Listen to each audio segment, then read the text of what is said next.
ዕለተ አርብ ጥር 29 ቀን 2018 ዓ.ም ሰላም ጤና ይስጥልን የተከበራችሁ ተመልካቾቻችን ከናሁ ቴሌቪዥን የሀገር ውስጥና የባህር ማዶ ዜናዎቻችን ወደ እናንተ የሚደርሱበት ጊዜው አሁን ነው። ከዜናዎቹ ጋር ኤልዳና ታደሰ አብራችሁ ቆይታ አደርጋለሁ። አብራችሁ ሁኑ። ቀዳሚ ወዳደረግነው የሀገር ውስጥ መረጃችን እናልፋለን። ሰባተኛው ሀገራዊ ምርጫ ዲሞክራሲያዊና ፍትሃዊ እንዲሆን እየተሰራ መሆኑን የኢትዮጵያ ሲቪል ማህበራት ድርጅት ምክር ቤት አስታውቋል። በመጪው ግንቦት 24 2018 ዓ.ም እንደሚካሄድ የሚጠበቀው ሰባተኛው ሀገር አቀፍ ምርጫ ሰላማዊና ዲሞክራሲ እንዲሆን ፍትሃዊ በሆነ መልኩ እንዲከናወን የኢትዮጵያ ሲቪል ማህበራት ድርጅት ምክር ቤት ሰፊ ዝግጅት እያደረገ መሆኑን ገልጿል። የምክር ቤቱ ፕሬዝዳንት አቶ አህመድ ሁሴን እንደገለጹት ምክር ቤቱ በምርጫ ሂደት ውስጥ ህጋዊ ተጠያቂነት ያለው ሚናውን ለመወጣት በተለያዩ ተግባራት ላይ እየተሳተፈ እንደሚገኝም ገልጸዋል። ምክር ቤቱ ከኢትዮጵያ ብሔራዊ ምርጫ ቦርድ ጋር በመቀናጀት ለህዝብ የምርጫ ትምህርትና ግንዛቤ መስጠት፣ የፖለቲካ ፓርቲዎችን የክርክር መድረክ የማመቻቸት እንዲሁም ደግሞ በምርጫ ሂደቱ ላይ እንደ ገለልተኛ ታዛቢ ሆኖ ለመሳተፍ ዝግጅት ማጠናቀቁንም አስታውቋል። ፕሬዝዳንቱ አክለውም እስካሁን ከ200 በላይ የሲቪል ማህበራት ድርጅቶች በብሔራዊ ምርጫ ቦርድ ተመዝግበው ፍቃድ ማግኘታቸውን ጠቁመዋል። እነዚህ ድርጅቶች ከቦርዱ የስራ መደብ ማረጋገጫ ካገኙ በኋላ በይፋ ስራቸውን እንደሚጀምሩም ነው የተናገሩት። ባለፈው ዓመት በሀገሪቱ የታየው ፖለቲካዊ ለውጦችን ተከትሎ የሲቪል ማህበራት ድርጅቶች አዋጅ በመሻሻሉ ምቹ የስራ ሁኔታ መፍጠሩን ፕሬዝዳንቱ አክለዋል። የዲሞክራሲ ምርጫ ሀገርን ለማሻገር ብቻ ሳይሆን ለሚቀጥለው ትውልድ መልካም የፖለቲካ ባህልን ለማውረስ ወሳኝ መሳሪያ መሆኑን የጠቀሱት አቶ አህመድ ዜጎች ዲሞክራሲ መብታቸውን ተገንዝበው በምርጫ ላይ በሰላማዊ መንገድ እንዲሳተፉ ሰፊ የምርጫ ትምህርት ለመስጠት ዝግጅት መደረጉንም ገልጸዋል። በተጨማሪም ተፎካካሪ የፖለቲካ ፓርቲዎች ሀሳባቸውንና የምርጫ ፕሮግራማቸውን ለህዝብ የሚያስተዋውቁበት የውይይት መድረክ እንደሚመቻችላቸው፣ መራጮችም በመረጃ ላይ የተመሰረተ ውሳኔ እንዲያሳልፉ በትኩረት እንደሚሰሩ አስረድተዋል። የምርጫ ሂደቱ ተአማኝነትን ለማረጋገጥ የሲቪል ማህበራት ድርጅቶች እንደ ገለልተኛ ታዛቢ በመሳተፍ ሰባተኛውን ሀገራዊ ምርጫ በሰላማዊ ዲሞክራሲያዊ እንዲሆን የበኩላቸውን ሚና ለመወጣት ሙሉ ዝግጅት ማድረጋቸውን ምክር ቤቱ መግለጹን የኢትዮጵያ ዜና አገልግሎት ዘግቧል። በሰሜን ኢትዮጵያ የተከሰቱ ሁነቶች ለሰላምና መረጋጋት ዘላቂ ቁርጠኝነት እንደሚያስፈልጋቸው አስተዋሽ መሆኗን አሜሪካ ገለጸች። አሜሪካ በአዲስ አበባ አምባሳደሯ ኤርቨን ማሲንጋ በኩል ባሳለፈችው መልእክት ባሳለፍነው ሳምንት በሰሜን ኢትዮጵያ የተከሰቱ ሁነቶች ለሰላምና መረጋጋት ዘላቂ ቁርጠኝነት እንደሚያስፈልጋቸው አስተዋሽ መሆኗን ገልጻለች። አምባሳደሩ ወደ ዘላቂ ሰላም የሚያመራ የተሻለ መንገድ ምክንያታዊነትና የሰከነ ውይይት እንደሆነ አስታውቀዋል። ማሲንጋ ይህንን ያሉት በኢትዮጵያ የአሜሪካ ኤምባሲ የማህበራዊ ትስስር ገጻቸው ላይ ሐሙስ ጥር 28 ቀን 2018 ዓ.ም በተሰራጨ መልእክታቸው ነው። አምባሳደሩ በመልእክታቸው በመከላከያ ሰራዊትና በትግራይ ኃይሎች መካከል ጠለምት በተባለ አካባቢ በተፈጠረው ግጭት እያንዣበበ ውጥረት የመርገብ አዝማሚያ ማሳየቱን ተከትሎ የተሰጠ ነው ተብሏል። ውጥረቱ የኢትዮጵያ አየር መንገድ መቀለ፣ አክሱምና ሽሬ ወደ መሳሰሉት የትግራይ ክልል ከተሞች የሚያደርገውን በረራ እስከ ማቋረጥ ደርሶ እንደነበረም አስታውሷል። የተባበሩት መንግስታት ድርጅት፣ የአፍሪካ ህብረትና የአውሮፓ ህብረት በየፊናቸው ባወጡት መግለጫ ውጥረቱ እንዲረግብና ልዩነቶች በፕሪቶሪያው በተፈረመው ግጭት የማቆም ስምምነት እንዲፈራረሙ በወቅቱ ግፊት አድርገው እንደነበረም ይታወሳል።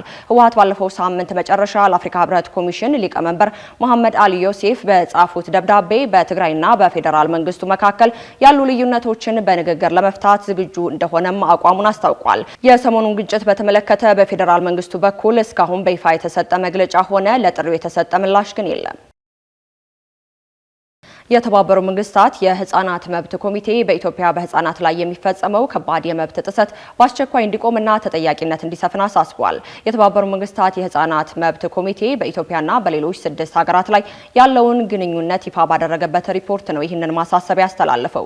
ግኝቶቹ የህፃናት መብት ስምምነትን ተግባራዊ ከማድረግ አንጻር በኮሚቴ የተለዩ ዋና ዋና አሳሳቢ ጉዳዮችና ምክረ ሀሳቦች እንዲሁም ደግሞ የታዩ በጎ ጎኖችን ያካተተ ናቸው። ኮሚቴው ኢትዮጵያን በተመለከተ ባወጣው ሪፖርት በትጥቅ የታገዘ ግጭት በሚካሄድባቸው ስፍራዎች የሚገኙ ህፃናት ግድያና የአካል ጉዳት፣ ጾታዊ ጥቃት፣ እገታና ሰብአዊ እርዳታ እንዳያገኙ መከልከልን ጨምሮ በህፃናት ላይ የሚፈጸም ከባድ የመብት ጥሰት በከፍተኛ ሁኔታ መጨመሩን አሳሳቢ ነው ብለውታል። ኮሚቴው ኢትዮጵያ ዓለም አቀፍ ህጎች እንድታከብር፣ መሰል ከባድ የመብት ጥሰቶችን እንድታስቀርና እንድትከላከል እንዲሁም ሰብአዊ እርዳታዎችን በወቅቱና ያለምንም እንቅፋት የሚደርሱበትን ሁኔታ እንድታመቻችም አሳስቧል። ኮሚቴው ህፃናትን ለይቶ ለማውጣትና ወደ ሲቪል ሲቪል የህፃናት መብት ተሟጋቾች ተቋማት ለማዘዋወር እንደሚቻል መንግስት ወደ ማቆያ ካምፕ የሚያደርገውን ጉብኝቶች በአስቸኳይ እንዲያመቻችና ጥፋተኞችን ተጠያቂ እንዲያደርግ እንዲሁም ደግሞ በግጭት ለተጎዱ ህፃናት የስነ ተዋልዶን ጨምሮ ሌሎችም የህክምና እርዳታዎች፣ የስነ ልቦና ድጋፎችና የህግ ምክርን እንዲያቀርብም ጥሪ አቅርቧል።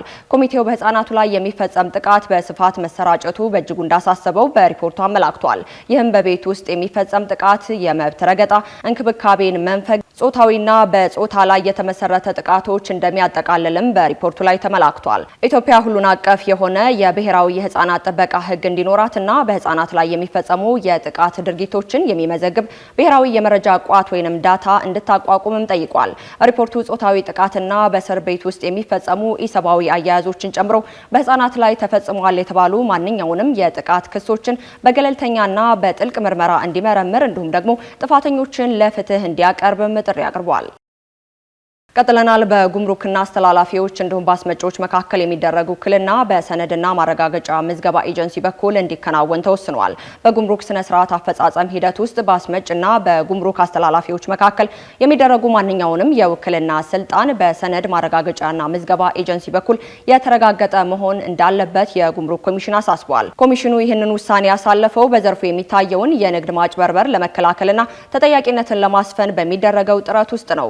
በሁለቱ ወገኖች መካከል የሚደረገው ውክልና ስልጣን ባለው የመንግስት አካል የማይመዘገብ በመሆኑ ለህግ ጥሰት በር በመክፈት እንደሚገለገሉበትም ተገልጾ ነበር። አሁን ባለው አሰራር ትክክለኛ አስመጪ በአካል ቀርቦ ውክልና የማይሰጥባቸው ሁኔታዎች መኖሩ፣ የሚለጠፉ የቀረጥ መሰብሰቢያ ቴምብሮችን ትክክለኝነት አለማወቅና የውክልና ሰነዶች ህጋዊ ምዝገባ እንደሚያደርጉ መሆኑን የንግድ ማጭበርበር የሚፈጸምባቸው አካላት ወደ ህግ ለማቅረብ የሚደረገው ሂደት ላይ ትልቅ እንቅፋት ሆኖ መቆየቱንም ጠቁሟል። የጉምሩክ ኮሚሽኑ የዘርፉን አሰራር በእውቀትና በክህሎት ለመምራት ለአስተላላፊዎች ስልጠና በመስጠትና የብቃት ማረጋገጫ በማዘጋጀት ስራዎች እየሰራ እንደሚገኝም ጠቁመዋል። ይህ አዲስ የውክልና አሰራር መመሪያው የዚሁ የሪፎርም አካል ሲሆን የንግድ ስራው በህጋዊና ግልጻዊ በሆነ መንገድ እንዲከናወን ለማስቻል ያለመ ነው ተብሏል። ከዚህ በኋላ ማንኛውም አስመጪ ለጉምሩክ አስተላላፊ የሚሰጠው ውክልና በሰነድና ማረጋገጫ ምዝገባ ኤጀንሲ በኩል መፈጸሙ ሲረጋገጥ ብቻ አገልግሎት የሚሰጥ መሆኑን ጉምሩክ ኮሚሽን አስታውቋል። ይህ መመሪያ በጥብቅ ዲሲፕሊን እንዲተገበር ለሚመለከተው የስራ ክፍል መመሪያ የተላለፈ ሲሆን ለጉምሩክ አስተላላፊዎች ማህበራት የውሳኔ ግልባጭም ተልኳል። ካሽጎ በየትኛውም ዓለም ሆነው በማንኛውም ሰዓት ለወገኑ የሚደርሱበት ፈጣን የገንዘብ መላኪያ ተከፈተሎ። ማስተርና ቪዛ ካርዶን በመጠቀም ከ5 እስከ 20 ዶላር የሚልኩበት አዲስ የገንዘብ መላኪያ መንገድ። ካሽጎን ለየት የሚያደርገው የትኛውም የገንዘብ ዝውውር በፍጥነት አገልግሎት ከመስጠቱም ባሻገር ለማንኛውም አገልግሎት ምንም አይነት ክፍያ አለመጠየቁ ነው። በሀገራችን ታሪክ ገንዘብን ከውጪ ወደ ሀገር ቤት በማስተላለፍ በመተግበሪያ መልክ አገልግሎት መስጠት የጀመረው የመጀመሪያው ሀገር በቀል የገንዘብ መላኪያ ዘዴ ካሽጎ ከ4500 በላይ ባሉ የባንክ ቅርንጫፎች አገልግሎት እየሰጠ ይገኛል። ገንዘቦን በሰኮንዶች ልዩነት ውስጥ ይፈልጉ በአካውንቶ ወይንም በእጆ ቆጥረው የሚወስዱበት ልዩ ዘዴ። በቅርቡ ሁሉንም ኢትዮጵያዊ ባለቤት ለማድረግ ጉዞ የጀመረው ካሽጎ ዛሬውኑ መተግበሪያውን በስልኮ ላይ በመጫን የአገልግሎቱ ተጠቃሚ ሆኑ። ፍጥነት መለያችን፣ ኢትዮጵያን መክፈቻችን፣ ካሽጎ ነው መላኪያችን። ካሽጎ የአዲሱ ትውልድ ብራንድ። ከውጭ ወዳገኘናቸው መረጃዎቻችን እናልፋለን። ጂሃዲስቶች በበርካታ የናይጄሪያ ሙስሊም ማህበረሰቦች ላይ ጭፍጨፋ መፈጸማቸውን ባለስልጣኑ ገለጸ። ባለስልጣኑ በደርዘን የሚቆጠሩ ሙስሊም ማህበረሰቦች ከጂሃዲስቶች ጋር ለመቀላቀል ፈቃደኛ ባለመሆናቸው ጭፍጨፋ እንደተፈጸመባቸው አረጋግጧል። በናይጄሪያ ምዕራብ ግዛት ቋራ ግዛት ውስጥ የሚገኙ ነዋሪዎች ለየት ያለ ትምህርትን ለሚሰብኩ ጽንፈኞች እጅ ለመስጠት ፈቃደኛ ባለመሆናቸው በሁለት መንደሮች ላይ በደረሰ አሰቃቂ የተኩስ ጥቃት በደርዘን የሚቆጠሩ ሰዎች ተገለዋል ሲል የግዛቱ አስተዳደር ተናግሯል። አስተዳደሩ በኤክስ ገጹ ላይ እንዳለው ማክሰኞ ዕለት በተካሄደው ወረራ 75 በላይ የአካባቢው ሙስሊሞች ተጨፍጭፈዋል ሲል ለቢቢሲ ተናግሯል። እስካሁን 78 ሰዎች የተቀበሩ ሲሆን የሟቾች ቁጥር ወደ 170 ሊደርስ ይችላል ተብሎ እንደሚገመትና አሁንም አስክሬንን በማግኘት ላይ መሆናቸውን አክለዋል። የናይጄሪያ ፕሬዝዳንት ቦላ ቲኑቡ ጥቃቱን ተከትሎ በሰጡት መግለጫ ለግድያው እስላማዊ ታጣቂ ቡድኖችን ቦኮ ሃራም ተጠያቂ ናቸው ብለዋል። ፕሬዝዳንቱ ጥቃቱ በተከሰተበት አካባቢ የጦር ሰራዊት ማሰማራታቸውም ተገልጿል። ጥቃቱ ባለፉት ጥቂት ቀናት ውስጥ በመላ ናይጄሪያ ከደረሰ አሰቃቂ ግድያ መካከል ካሉት ዋነኛው ነው ተብሎለታል። ከተፈጸመው ግድያ በተጨማሪ 38 ሰዎች ታፍነው መወሰዳቸውንና ሌሎችም ሽሽት ሱቃቸውንና ቤታቸውን መቃጠላቸውን ነዋሪዎች ተናግረዋል። በአካባቢው በስፋት የሚንቀሳቀሰው ቦኮ ሃራም እንቅስቃሴው ቀስ በቀስ እየጨመረ መምጣቱንም ባለስልጣኑ ገልጿል። በመጨረሻም የአሜሪካ ጦር በፓሲፊክ ውቅያኖስ መርከብ ላይ ባደረሰው ጥቃት 2 ሰዎች ተገደሉ። አሜሪካ በፓሲፊክ ውቅያኖስ መርከብ ላይ ባደረሰችው ጥቃት 2 ናርኪን የተባሉ አሸባሪዎች ቡድን አባል መሞታቸውም ታውቋል። የአሜሪካ ጦር በህገወጥ የባህር ጉዞ ላይ የሚወስደውን የተጠናከረ ወታደራዊ ዘመቻ አጠናክሮ እንደሚቀጥልም ገልጿል። ይሁን እንጂ የአሜሪካ ጦር መርከብና 2ቱ ተጎጂዎች በአደንዛዥ እጽ አዘዋዋሪዎች ውስጥ ተሳትፈዋል የሚል ምንም አይነት ማስረጃ አልቀረበም ተብሏል። አሜሪካ በፓሲፊክና ካሪቢያን መርከቦች ላይ ባለፉት መስከረም 2025 የጀመረችውን ዘመቻ የመጀመሪያ ክስተት ጀምሮ 34 ጥቃቶችን ስትወስድ 126 ሰዎች መሞታቸውንም ዘገባው አመላክቷል። ይህ የአሜሪካ ጦር እርምጃ በዓለም አቀፍ ህገወጥ ተግባር በመሆኑ በስፋት እየተወገዘ ይገኛል። የሰሞኑ የአሜሪካ ጦር እርምጃን ጨምሮ እስካሁን የሞቱ ሰዎች ቁጥር 128 መድረሱን ዘገባው አክሏል። የፕሬዝዳንት ዶናልድ ትራምፕ አስተዳደር የአደንዛዥ እጽ ዝውውርን በአሜሪካ ላይ ከታጣቂዎች ጥቃት ጋር በማመሳሰልና በአደንዛዥ እጽ ንግድ ላይ የሚሳተፉ በርካታ የወንጀል ቡድኖች እንደ አሸባሪ ድርጅቶች በመፈረጅ ጥቃቱን አጠናክራ እንደምትቀጥልም በተደጋጋሚ ጊዜ አስታውቀዋል። ጥቃቱ ከህግ አግባብ ውጭ የሚወሰድ ግድያ እንዲሁም ደግሞ መሰል ተግባር መሆኑን በመግለጽ አሜሪካ ከድርጊቷ እንድትቆጠብ አሳስበዋል። የተባበሩት መንግስታት በበኩሉ በባህር ላይ ወታደራዊ ኃይልን በመጠቀም ተጠርጣሪዎችን፣ የአደንዛዥ እጽ አዘዋዋሪዎችን ወይንም ደግሞ የካሪቢያን ቡድኖች አባላትን ለመግደል የተሰጠ ዓለም አቀፍ ህግ ወይንም ስልጣን የለም ሲልም አስጠንቅቋል።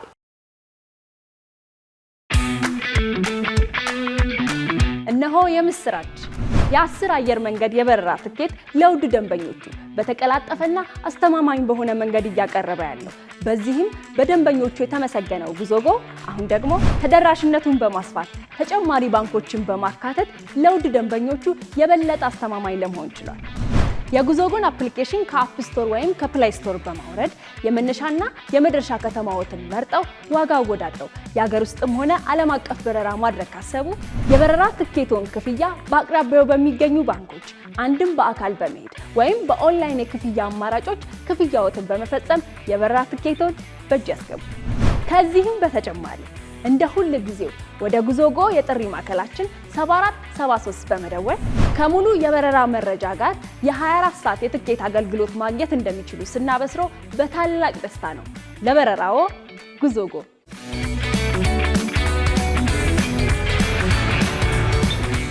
ከናሁ ቴሌቪዥን ለሰዓቱ ያዝላችሁ መረጃዎቻችን እስካሁን ይመስል ነበር። ከዜናዎቹ ጋር ዳና ታደሰ አብራችሁ ቆይታ አደረኩኝ። መልካም ቀን።